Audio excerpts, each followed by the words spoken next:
I decided to take the kids to England and France for 3 weeks that summer. Louder, louder. Okay, Susan and I have a spy in the back row telling me if you can hear me. Can you hear me? Yeah. Okay, Susan and I decided to take the kids to England and France for 3 weeks that summer. I worked as a cinematographer. I had a lot of air miles left over, and we thought it would be a good idea to take them before they were too old and didn't want to travel with us anymore. They were almost too young. Danny was still just 11, Rosie was 14, and we encountered something that, how many of you are parents? How many of you have traveled with your kids? How many of you know this? I don't want to do what you guys want to do. We got a lot of that. Our big stumbling block, one of our big stumbling blocks was museums. Danny wasn't really interested in art. So we would go to museums. Lights off? Am I done?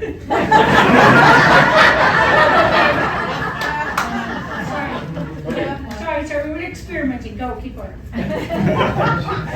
You're good. Oh, I'm good, I'm okay. trying to turn off this light that's shining in those people's light eyes. I'm sorry, I really like not do anything else We're to okay. space now. You're good. Yeah. So Danny wasn't so interested in museums, so we would often go to a museum, park him in the corner with his book, and we would walk around and check in with him every 8 or 9 days or so. But the big stumbling block was cathedrals. Now, for Susan and me, medieval Gothic cathedrals were incredible icons of medieval art, and there we go with the lights. Amazing icons of medieval art and architecture and culture and history. For our kids, especially because a lot of cathedrals had graves of prominent people in them, they were dark, creepy, cold places full of dead people. Why did we have to go to so many churches, said Danny? We're not even Christians. And he had a kind of a point. But we dragged them nonetheless. We went to Salisbury Cathedral when we were in England. We went to Westminster Abbey when we were in London. We got to Paris. We immediately took them to Notre Dame, and thank goodness we did, considering the place was burned out a few years ago. In fact, the very first time I told this story was the evening of the Notre Dame fire. I had to make a decision. Am I going to go ahead with this, or am I just going to go home? We got to Paris. We took them to Notre Dame. And there was one more church I wanted to take my family to. Now, this was the summer of 1998, a long time ago. But in the summer of 1968, long before then, I'd been in Paris with my roommate David, and we'd gone to Chartres, about an hour outside of Paris. Chartres, please excuse my French accent, which is terrible. And David and I were really impressed by the young academic British guy who led all the English language tours at Chartres, a brilliant academician named Malcolm Miller, who was just, had just graduated from college. He was no more than 10 years older than we were at that time. And when I got to Paris in 1998 with Susan and the kids, I opened a guidebook, looked up Chartres, and sure enough, Malcolm Miller was still leading the English language tour. And they were fabulous. What I remembered was that David and I took the train to Chartres, we took the morning tour, we had lunch, we took the afternoon tour. And they were completely different tours, same man, same subject. And he said there was enough beauty and excellence there, and he was brilliant enough that he could do a different tour every day. And in fact, he could do a different tour every day of the month if he needed to. So I really wanted to go back, and I wanted to see this brilliant man that I remembered so fondly, even though it was one day 30 years before. So the kids were not excited about that, so we made a deal with them. And the deal was, if you'll come on a day trip to Chartres with us, we'll take you to the Eiffel Tower. In fact, we'll take you to the top of the Eiffel Tower. And that's how we found ourselves on our way. This is just like the Eiffel Tower. It's a little small. Remember in Spinal Tap? Okay. This is not really the Eiffel Tower. And that's how we found ourselves one morning on a boat on the Seine, on the river, which meanders back and forth through the city. And you can see the tower from all over the city. And as the boat changed direction, it was the Bateaubus commuter boat. As it changed direction, it looked to us like the tower was gliding from one side of the river to another. It was really an amazing spectacle as we watched it. And when we got there, it was a very hot and humid day in the middle of the summer. And French people don't like to line up. But when you're trying to get up on the elevator on the Eiffel Tower, you have to. There are ropes, there are security people, they line you up whether you want to do it or not. So we waited on a long, long line. We ate ice cream, we poured water over each other's heads, we tried to cool off as best we could. Then we got to the head of the line and they stuffed us into a big yellow elevator car, slammed the door and sent us on our way. And interestingly enough, because the tower's not, sides of the tower aren't vertical the whole way, the car starts almost horizontal, then goes up in an arc and ends up almost vertical. It's fun to watch. Now Susan was not very happy because even though the kids were really excited about going up the Eiffel Tower, Susan not so much. Elevators made her anxious, and it was pretty clear this was not going to be a walk-up. So we got in the elevator car, they slammed the door, they sent us up to the first level, and we got up there, and the door opened, and she popped out. And she said, okay, I'll wait here for you guys. See you on the way down. Maybe 45 minutes, the door slammed, and we went up the rest of the way. And I thought, oh, that was a very spontaneous plan. This was before cell phones. What could go wrong? And sure enough, what we didn't know at that point was that we weren't even near the top. We were at the very first level here. We were about a quarter of the way up the tower. But we figured we're on an elevator to the top, so we'll be there soon. And we went up to the second level, and the doors opened, and they said, everybody out, because that was the end of the line for that elevator. And we got out, and we walked around, and we looked up, and there was all this tower left. And we found another elevator. And here there was no line control, and the French people had waited like this. And as soon as the door opened, they leaped forward. And Susan and I had been to the Cannes Film Festival, and we'd experienced this before, where people don't line up; they pounce when they can get access. So we waited for 2 or 3 cycles of the elevator, and eventually got in the elevator. And it took us all the way to the top, and it was amazing. How many of you have been to the top of the Eiffel Tower? Wow. Okay. So, I mean, it's so high up, you feel like you're in a plane. I've never really experienced something like that. And the view out in every direction is fabulous. But we didn't want to linger because we'd left Susan behind. And it was really crowded and hot, and people were sweating, and we had to push our way to the side of the observation deck to get to see anything. And while we were looking at this amazing view, I noticed that at the railing, there was a steel fence, rods of steel that went straight up, about 8 feet, and then curled in overhead like that, all the way around the observation deck. And we noticed it on the other levels as well. But I got concerned that we'd left her for too long. So we got in the elevator, we went through cycles, we pounced when the French people pounced, we went down to the second level. We got on the other elevator, we waited, we went through the same ritual again, and went down to the first level, the lowest level. And there are shops and restaurants and various places like that. And we got off the elevator, and no Susan. I looked at my watch, and it had been about an hour and a half since we'd left her behind. So we ran around for a little while trying to figure out, what do we do? Should we go down? But she's not down there. It's so hard to get up. I said, well, let's ask people, but I didn't speak French. Susan had spent a year in France, so she was pretty fluent, but she wasn't with us. And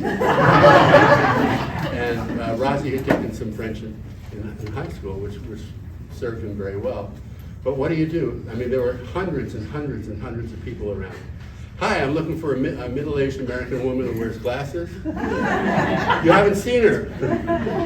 So finally I turned to the boys and said, guys, I don't know where Mom is. And Danny said, she's lost? And somehow it didn't strike him as even possible. I mean, kids are supposed to get lost. Parents don't get lost. I mean, that's ridiculous. I said, I don't know where she is, but, and Razi's thinking, the only one thinking very clearly, said, you know, maybe there are stairs. And so we looked around, and sure enough, there were stairs going down. I said, I don't think Mom would get in that elevator by herself.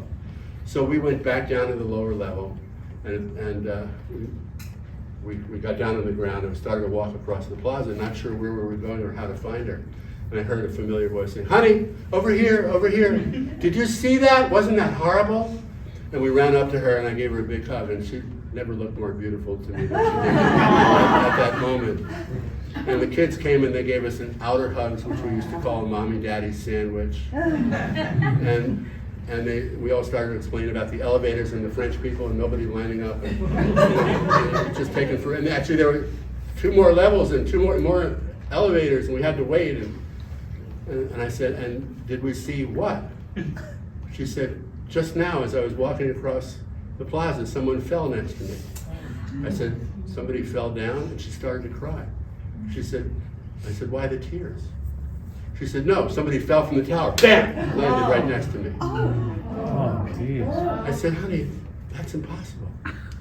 She said, well, fell or jumped or was pushed. I said, there's a really serious suicide barrier up there, which goes up and comes in and explains how it was built. And she said, well, nevertheless. And I looked back behind her, and there were security people clearing an area and putting up stanchions and ropes. And there was what looked, in the center of the cleared area, what looked like a pile of men's clothing arranged in a very awkward and unlikely position. And as I watched, ambulances arrived and cops arrived and fire engines, firemen with the funny silver helmets that they wear in Paris. And they were all converging on the scene. And 2 of the paramedics from the ambulances walked over and they looked at the pile of clothing and they chatted to each other. And then they walked away. And then the cops came in and they started doing their thing. And at that point, all these folks decided this was a really good time for them to take a break. And so they bought ice cream. It was hot and steamy. They bought ice cream. They bought Evian and Perrier. They smoked Gauloise and blew smoke in each other's faces. They all seemed to know each other, and nobody seemed to be in a hurry. They weren't disrespectful. I mean, I'm sure it was really hot in the fire station, and they were happy to be out. But it just was. And after about 10 or 15 minutes of this, the cops had finished nosing around, and I thought to myself, I have a video camera here in my backpack. And all my training of 40 years as a cinematographer came to the fore, and I thought, I could get some footage. I could sell it to a news station. But do I really want to be that guy? That guy who films dead bodies under the Eiffel Tower? In front of his children? No, not going to do it. Well, eventually this confluence of public employees dispersed, and we decided that we were going to take a splurge and take a cab back to the hotel. Now, 2 rules for all vehicles in Europe. Number 1, they're all much too small for me. So I folded myself up as best I could and was crammed into the front seat, and Susan and the kids were in the back seat. And with their French, Rosie and Susan befriended the cabbie and explained what had just happened. And the cabbie turned to me, he stopped at a corner, and he turned to me, and with a dexterity in English that I had not anticipated, he said, it cannot happen, monsieur. C'est impossible. No one jumps from the tower. It never happens. Well, I found out later that there, in fact, had been many suicides from the Eiffel Tower, particularly in the first 100 years of its existence. And the suicide barrier was more recent, and it had slowed down the process, but obviously it was an imperfect system. I also found out that the Parisian Fire Department regularly held drills on how to retrieve remains from the legs of the tower, because people somehow jumped from here and ended up on the legs there.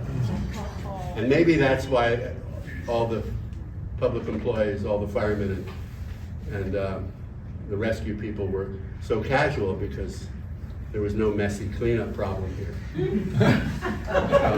Now, I'll never understand suicide. I've been very blessed in many aspects of my life.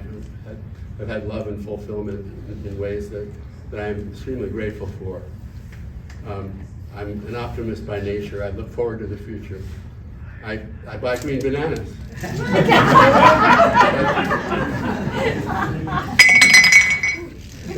But I do understand loss. And I'm sure that that person, that man who died under the tower that day, was somebody's uncle or nephew or grandfather or son. And I'm sure that in somebody's world, that death was a tragedy. Now, the following week, we got on the train for Chartres. Kids were not eager, but they went along with it. And when we got to the cathedral, we went into the bookstore, and I discovered that Malcolm Miller was the author of about 90% of the books about Chartres. All the English language books and a lot of the ones that had been translated into other languages. He is the world's expert on that cathedral. David and I, when we were there long before, had thought, why is this brilliant man in this little backwater town? Well, it's not a little backwater town, it's a medium-sized city, and that cathedral is one of the great works of art in the world.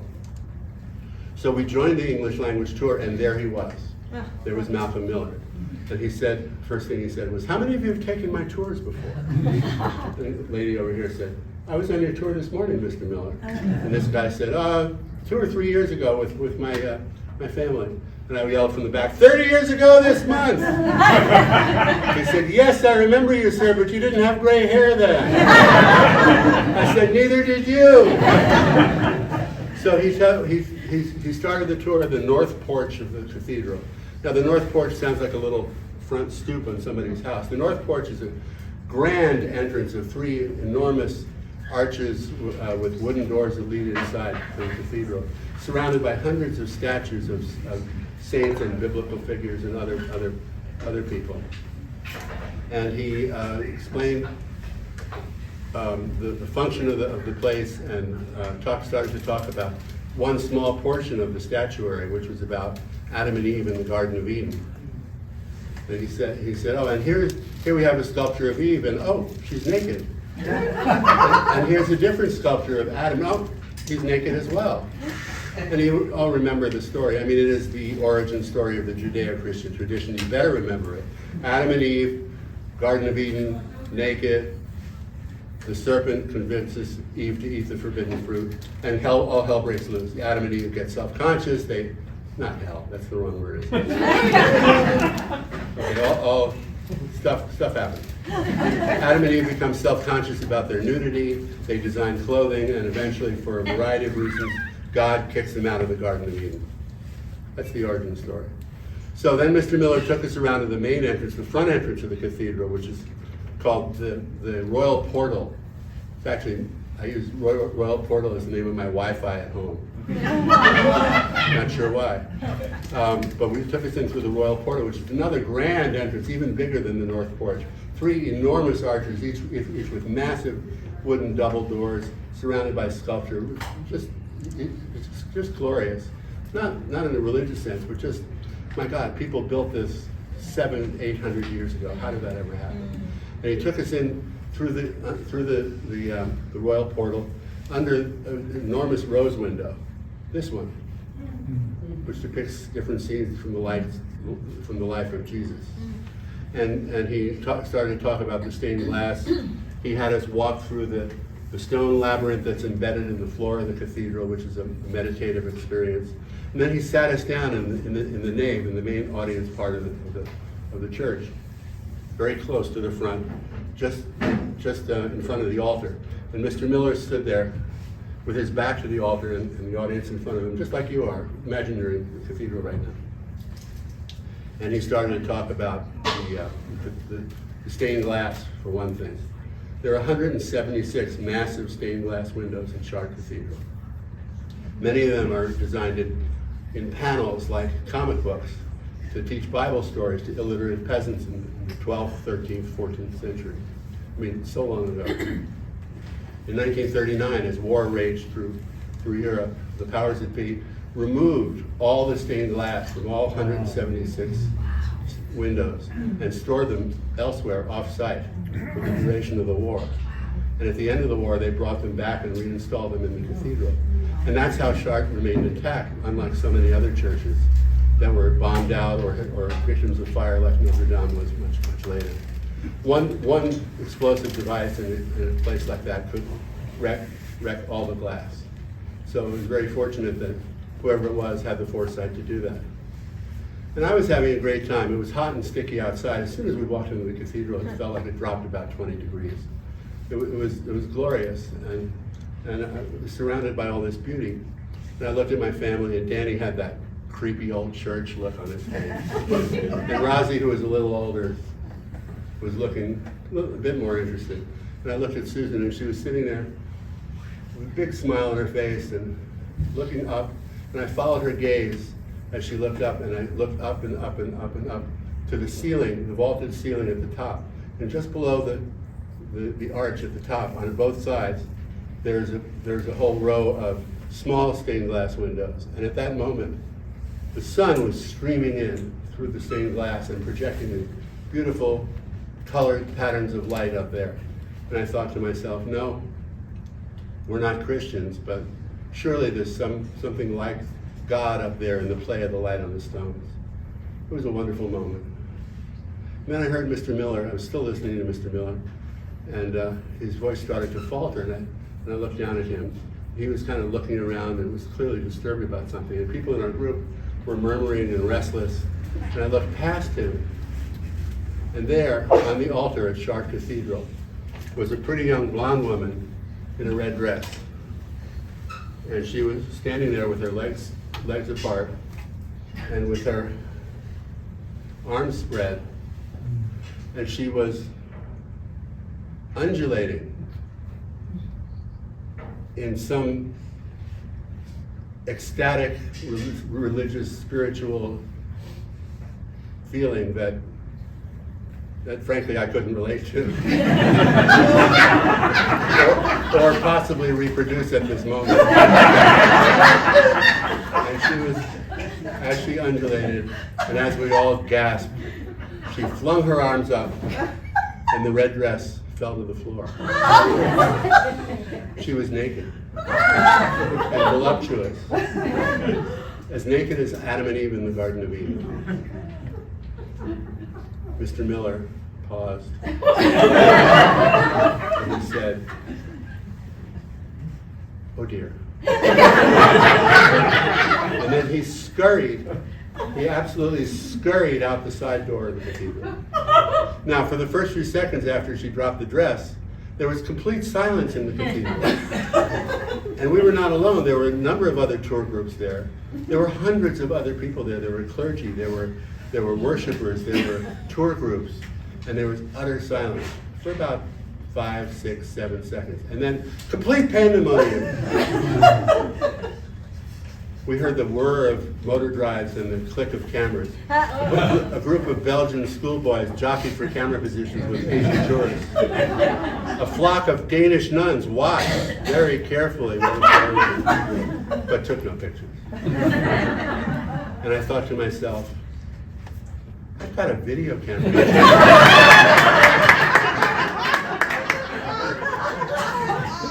Maybe I could get some footage. Sell it to a news station. But do I want to be that guy? That guy who shoots nude women in cathedral? In front of his children? Well, several long minutes later, Malcolm Miller returned, accompanied by an elderly security guard who came in and went up to the young lady who was done with her undulating, but was still standing there naked, looking dazed. He took off his jacket and gently put it around her, and he started to lead her off. And she stopped, and she picked up the red dress, and she clasped it to her bosom and walked away. Now, Mr. Miller said, "Okay, well, let's get back to the cathedral, shall we?" And we went, "Wait! What was that all about?" He said, "Oh, some troubled soul, I imagine." "Well, is she going to jail? Is she going to get in trouble? Or is she arrested?" And he said, "I expect she'll be treated very kindly." And he did manage to get our attention again, and he brought us back to the 12th, 13th, and 14th century. He told us all about the sculptures and the building of Chartres. And it was really fun. It was a great tour. And as we headed back to the train, we started to compare notes. I had the, see if you can believe this, I had the most cynical view of all. I said, that really felt like a photo shoot. It was a setup. There's some sleazy porn magazine that's going to be doing a spread on naked women in churches, and they figured out that the security at Chart was pretty light, and so it was all a setup for the photography. And some of those people with the cameras were her photographers. My family looks at me like, really? I said, well, it's a theory. Susan didn't have a particular theory, but she really did hope that people would treat the woman kindly. The kids had lots of theories. That woman was crazy.